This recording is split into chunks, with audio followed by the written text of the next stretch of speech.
Jesus restores a demon-possessed man. Hello, everybody. This is David.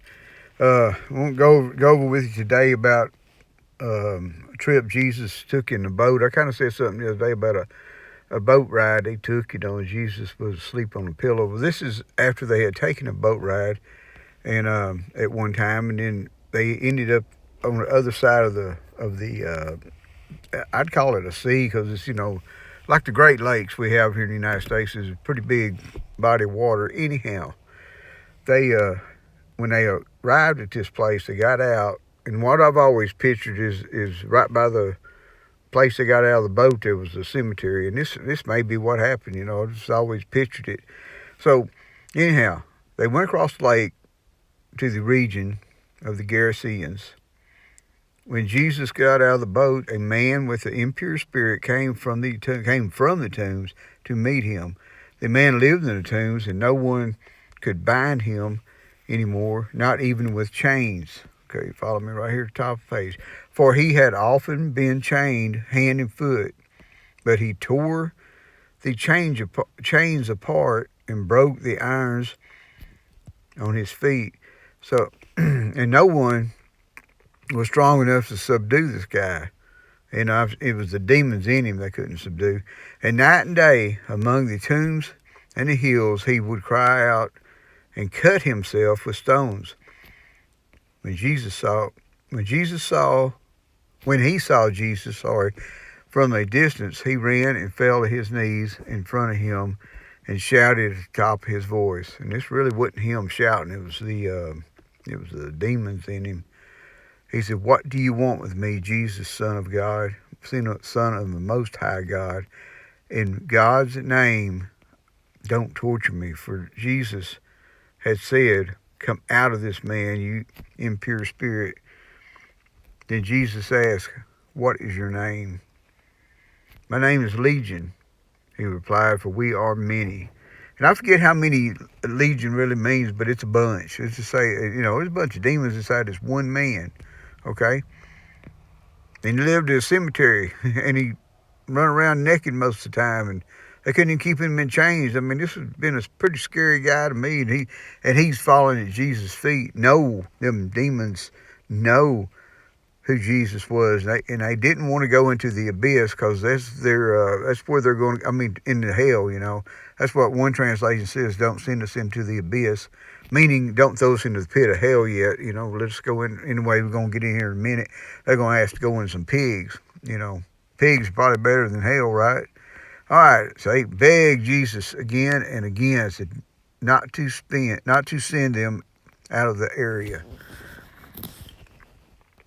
A large herd of pigs was feeding nearby a hillside, and the demons begged Jesus, said, "Send us among the pigs and allow us to go into them." He gave them permission, and the impure spirits came out and went into the pigs.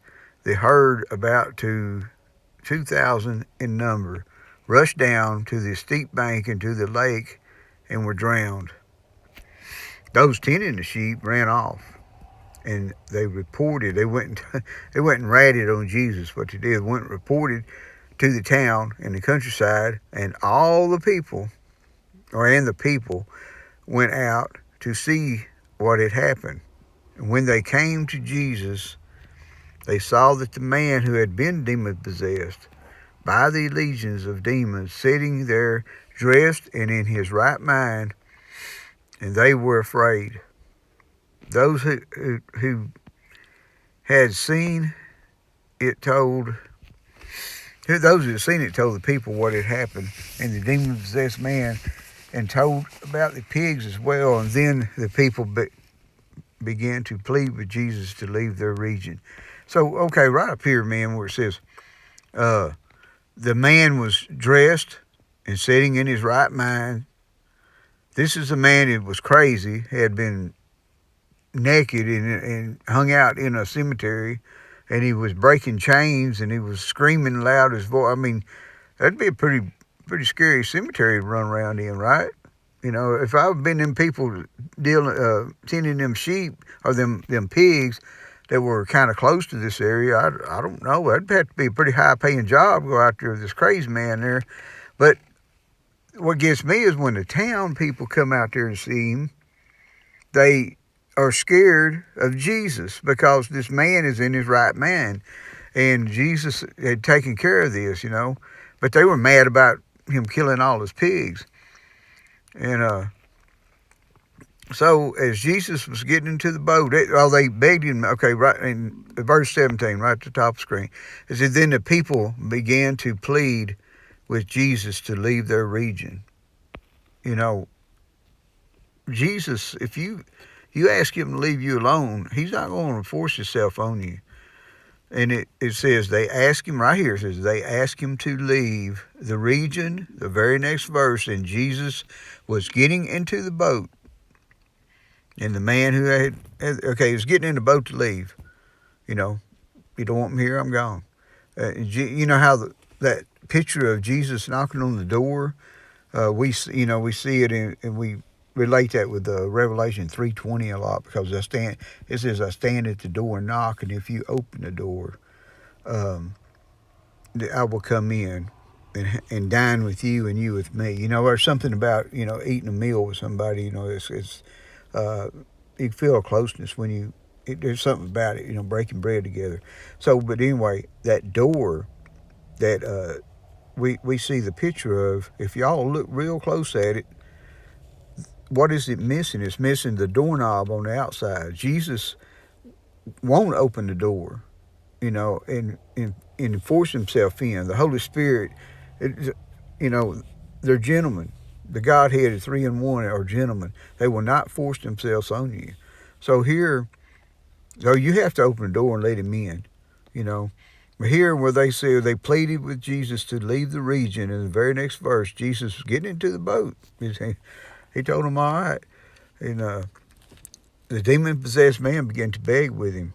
Jesus did not let him, or begged to go with him. He wanted to go with him on a missionary tour. I mean, how many people, once you get saved, that you're on fire for God, and you're thinking, man, I want to work for a missionary, I want to work for a church, and I don't want to be around a bunch of heathenistic people that I've been working with, Well, that's where God really needs you, is out there. I mean, if he don't need you around a bunch of saved people, they're already saved.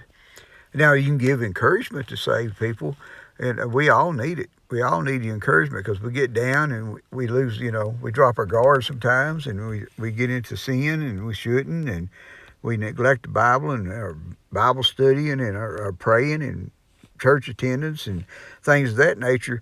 But what Jesus told this guy here is golden, man. He says, go. Okay, right here in the book, in the red letters, Jesus did not let him go with them, but he said to him, go home to your own people and tell how much the Lord has done for you. And now he had mercy on, and how he had mercy on you.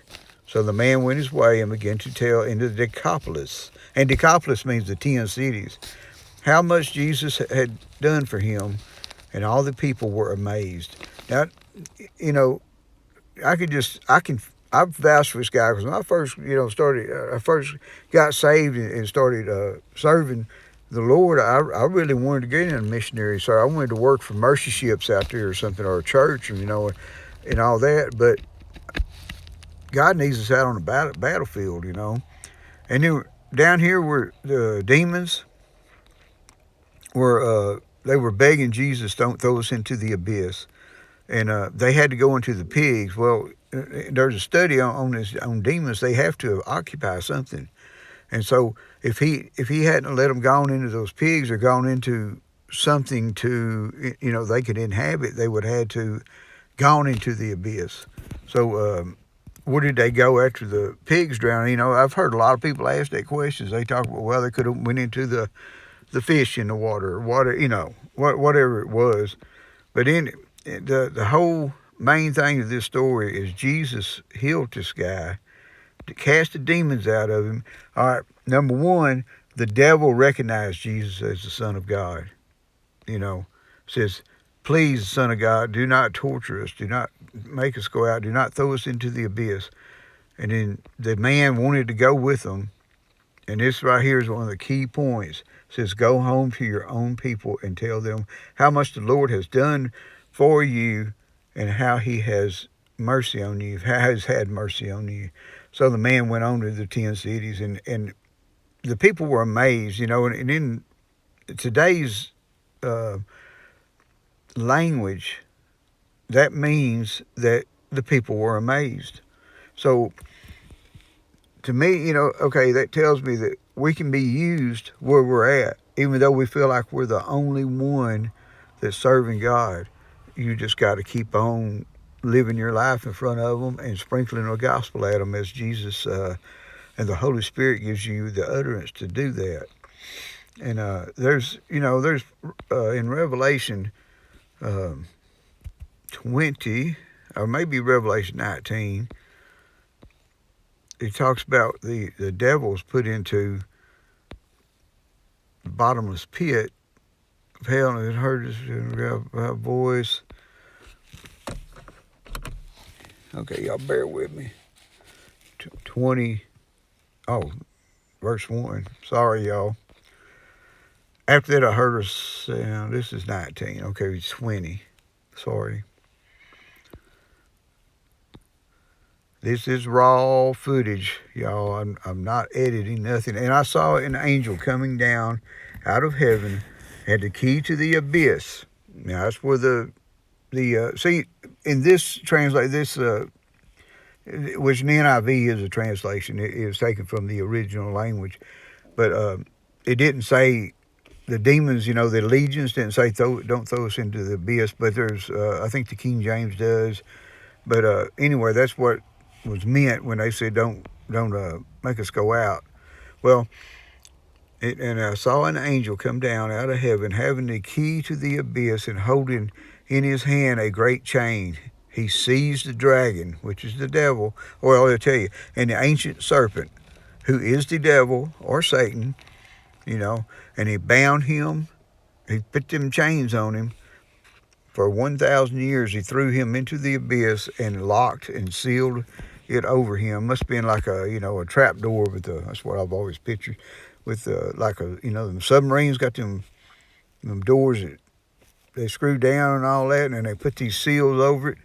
There wasn't no way he's getting out. It's God proof.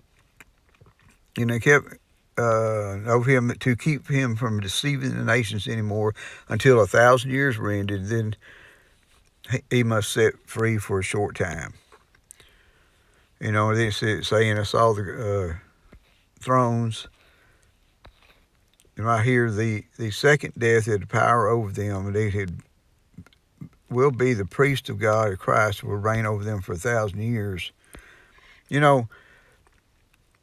Hell's gonna be hot, y'all, and it's real. It's a real place. And if you haven't made your decision to follow Christ and to accept the forgiveness, to be saved, well,